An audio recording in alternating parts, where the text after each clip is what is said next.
Once you rewind.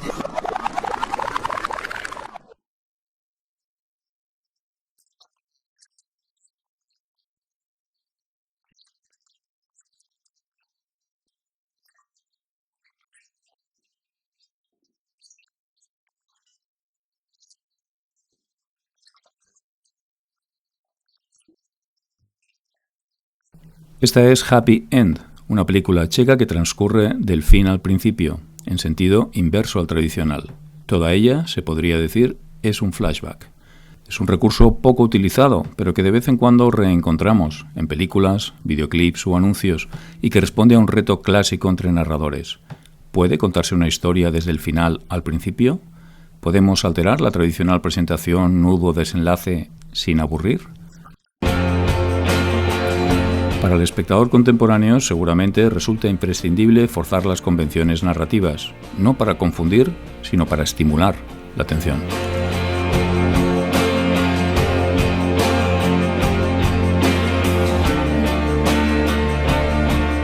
La técnica cinematográfica permitió al ojo contemporáneo percibir el tiempo de otro modo, comprimido o expandido, proporcionándonos una comprensión nueva del mundo y sus evoluciones. Al arte narrativo, sin embargo, le sirvieron mejor otras manipulaciones cronológicas, como los saltos en el tiempo, que aun siendo herederas de la literatura, encontraron en la pantalla un medio idóneo para trenzar historias sembradas de recuerdos y visitas al pasado. Je ne sais pas de quelle chambre vous parlez. Je n'ai jamais été avec vous dans aucune chambre. Ne voulez pas vous souvenir. Parce que vous avez peur. Mrs. Dalloway said she would buy the flowers herself. Mrs. Dalloway said she would buy the flowers herself. Sally, I think I'll buy the flowers myself. Extremar estas interacciones hasta rozar el caos narrativo se ha convertido en un cliché vanguardista. La próxima vez que me veas, te acordarás de mí. Hemos visto historias en todo tipo de desorden cronológico, Está al revés. algunas imposibles de reconstruir coherentemente. Oh, lo siento, tal vez te he desconcentrado.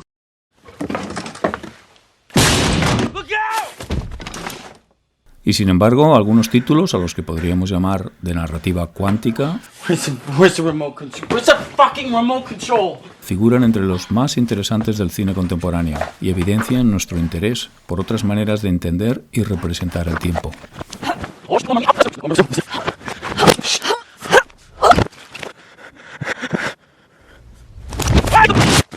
Podría ser también simple hartazgo de las fórmulas más utilizadas. Y va a durarles el resto de su vida. Y sin embargo, las posibilidades narrativas del flashback, la más utilizada y elemental de estas alteraciones, son prácticamente infinitas, desde el breve inserto al relato despiezado, invertido, saqueado. El flashback explica el presente desde el pasado, pero el pasado es siempre interpretado desde el presente, por lo que es igualmente cierto que el futuro determinará el pasado.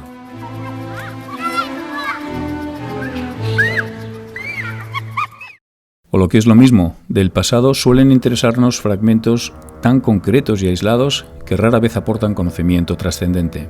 Algunas de las mejores películas estructuradas a partir de flashbacks, como Ciudadano Kane o La Conversación, tratan precisamente de esto, de la imposibilidad de reconstruir completa y objetivamente el pasado, y por tanto de comprender las razones del presente. En la pantalla volvemos al ayer para comprender mejor a un personaje. Las razones que nos han conducido a una situación, o el valor de un objeto, un sabor o una textura, que como fetiches cobran una importancia fundamental en un momento determinado. Mr. Mooseburger, I'm going to give you pants a nice double stitch, eh? Here's make them real strong, and you're going to look real sharp. No, single stitch is fine. But the double stitch, she lasts forever. Why on earth would I want a double stitch? To pad your account. Single stitch is fine.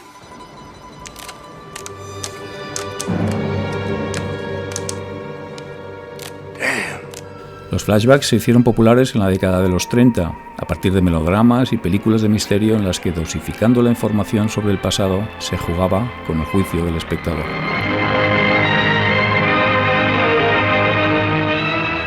En aquellos días, la película advertía al espectador del tránsito a un sueño o un recuerdo a través de unos planos borrosos, como si se cruzara una cortina para explorar el inconsciente.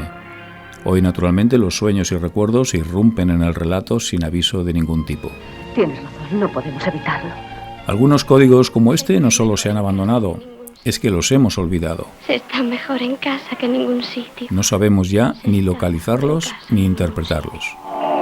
Slavoj Žižek hace una interesante observación en un artículo sobre un fundido muy concreto en Casablanca, la película en que más se ha celebrado la intervención del azar, el caos y la improvisación. Resulta que, según la duración de un fundido, el público podía entonces presumir el tiempo pasado hasta la siguiente escena y, en algún caso, distinguir si un beso era tan solo eso o si se trataba del preludio a una relación sexual. Los 3 segundos y medio de este fundido, por lo visto, son confusamente ambiguos. Dan a entender indistintamente que lo han hecho y que no lo han hecho. Duda que no resuelve el hecho de que tras el fundido volvamos prácticamente al mismo plano. ¿Y luego? Bueno, con Bogart fumando, lo que algunos interpretan como el clásico pitillo tras el polvo. Para Žižek se trata de una escena maravillosamente confusa, que sirve a las diversas lecturas que caracterizan a este clásico, y en cierto modo a una parte importante del cine.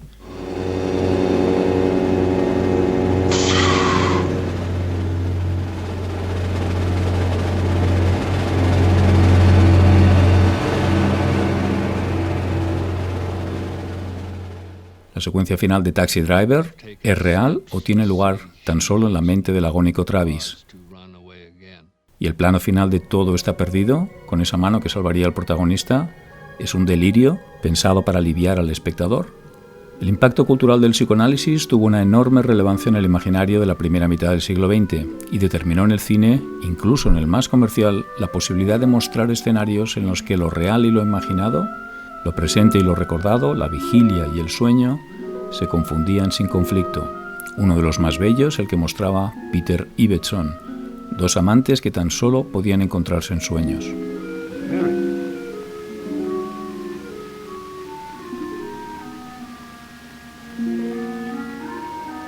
Mary. Pero si hay un pionero y un maestro en esto de confundir los tiempos, ese es el dramaturgo Dennis Potter. En The Singing Detective, los delirios de un enfermo hacen que realidad, recuerdos y sueños se confundan en un flujo dramático y maravilloso, fruto del impacto que el cine y la música popular tienen sobre el protagonista.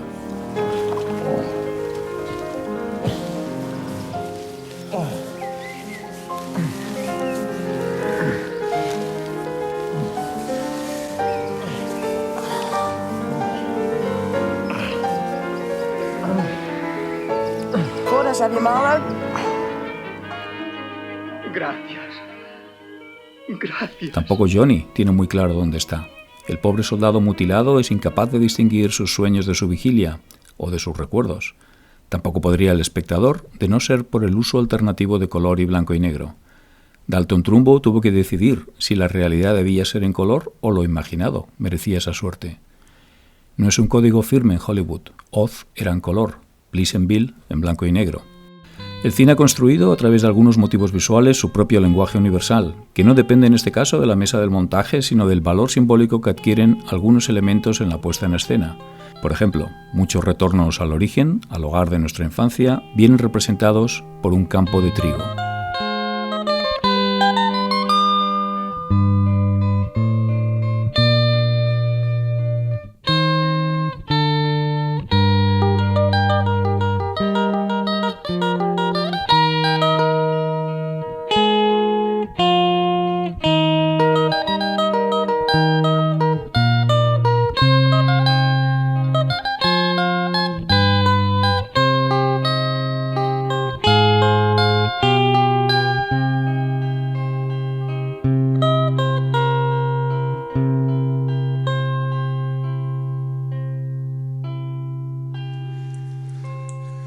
En algunos casos es la propia tecnología del medio la que excusa o representa estos saltos en el tiempo.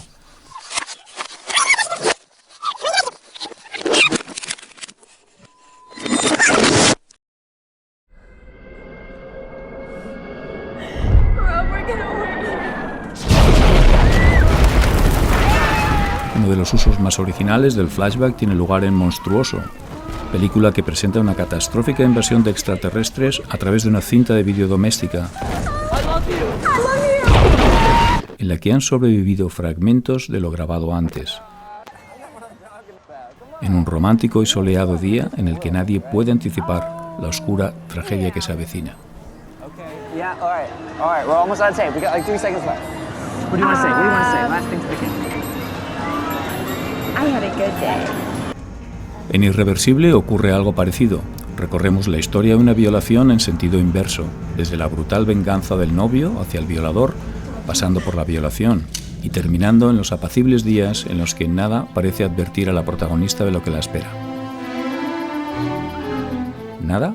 Enhanced 224 to 176.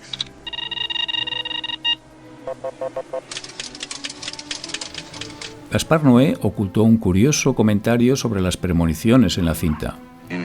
El libro que la protagonista lee en la última escena, es decir, en el día anterior a la violación que va a sufrir, es Un experimento con el tiempo, un libro real, un ensayo científico del ingeniero astronáutico J.W. Dunne sobre los sueños y las premoniciones, basado en su propia experiencia y que sirve para que recordemos que sí, que la protagonista sí tuvo un aviso en forma de sueño en el que algo terrible ocurriría en un pasillo rojo.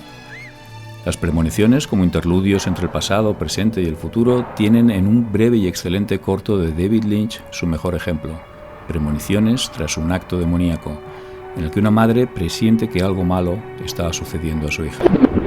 El flash forward es una variación del flashback que proporciona un salto adelante en lugar del pasado.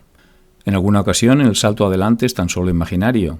El ejemplo en el que se inspiran tantos es el del extraordinario relato de Ambrose Bierce, Incidente en un puente sobre el río Owl, considerado por muchos como el mejor cuento de la literatura norteamericana. La historia fue adaptada al cine en 1963, en un premiado cortometraje francés que emitió en Estados Unidos la serie The Twilight Zone. Bierce cuenta la historia de un soldado que va a ser ajusticiado por espía y que se salva de la horca cuando la soga se rompe, permitiéndole iniciar una huida desesperada hacia su casa, que se interrumpe un instante antes de poder abrazar a su mujer.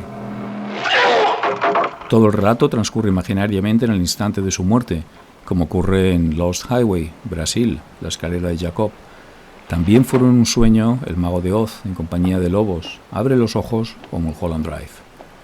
Descubrir en la última secuencia que todo ha sido un sueño puede ser muy frustrante, y es un recurso de mal guionista tan abusado ya que es, de hecho, un guiño al espectador, reconociendo la imposibilidad de resolver inteligentemente un guión. Un tópico fatal que ha cerrado muchas series como Dallas o Los Serrano y que debería advertirnos contra los flashbacks. ¿Dónde estoy? Son casi siempre un recurso de mal guionista. Hola. Pero si lo del sueño os parece tramposo, pensad en el truco del muerto que nos cuenta la historia, un juego de fantasmas que nació en Sunset Boulevard y volvimos a reencontrar en Casino, American Beauty o Donnie Darko. Todas extraordinarias películas. Let's go back about 6 months and find the day when it all started. La imposibilidad del supuesto, pues, no es en sí un problema narrativo, salvo que se abuse de él, como ocurrió a partir del Sexto Sentido, con las historias de muertos que no sabían que lo eran. Trasladar los problemas de memoria del protagonista al espectador ha sido otra manera de justificar juegos y desórdenes de todo tipo en la cronología de un film. Pero no hace falta estar loco para liarla con la cosa cronológica, para perder definitivamente el ayer fue antes que mañana. Vivimos en el anarchivo. Internet no tiene perspectiva, no hay diferencia entre pasado y presente. Por primera vez en la historia, no cuesta más encontrar lo remoto, antiguo o raro. Puedes buscar información sobre el autobús en el que Rosa Parks protagonizó el célebre incidente contra la segregación racial y te encuentras en la misma página fotografías de la época, titulares, el autobús original abandonado en un patio, el bus restaurado, el bus museificado, con Obama en él y un sinfín de escolares y turistas en fotos similares, pero todo en perfecto desorden. Todo está a un mismo teclado de distancia. Ya no hay, como decía Paul Virilio, una relación proporcionada del mundo. Me puede costar más desde Barcelona viajar a San Sebastián que a Nueva York, más tiempo y más dinero. ¿Es la memoria un paisaje igual de desordenado? Hemos confiado a la nube nuestros datos, nuestra agenda, nuestro álbum de fotos, donde no existe lo reciente y lo anterior. Todo está en presente. Los nuevos relatos desordenados no solo señalan la capacidad del espectador para disfrutar retos narrativos, quizá también sirvan para desprestigiar el esfuerzo y la memoria. Quizás nos habitúen al desorden cronológico, quizás nos convenzan así de que vivimos tan solo en uno de los millones de mundos posibles, paralelos, caóticos, complejos, simultáneos. Imaginados por un mono. ¿Monos? Monos, sí. O por Neo, o por Hal, Kurt Vonnegut, David Lynch, Alain Resnais, Rivet. Se está mejor en casa que en ningún sitio. Se está mejor en casa que en ningún sitio. Se está mejor en casa que en ningún sitio. Se está mejor en casa que... Se está mejor en casa que en ningún sitio. Hey, does anybody remember 82? Yeah, I remember. You do? Sure. Yeah. I mean, can I reminisce? Sure, go ahead, go on. You don't mind or anything? If you want to. I mean, can I get personal? Sure. Do what I mean, you it's want not to to do. offend anybody or you don't object or anything. Why should it? You sure? Man, come on, Sure, yeah, yeah, do what go you on. want. Okay. 1, 2. Yeah.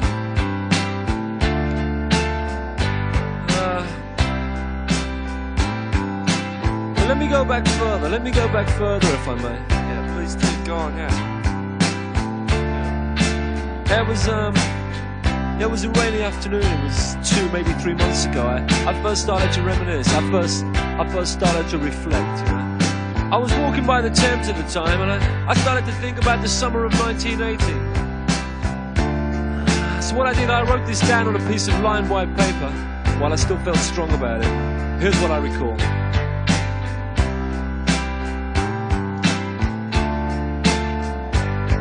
It was August 1980.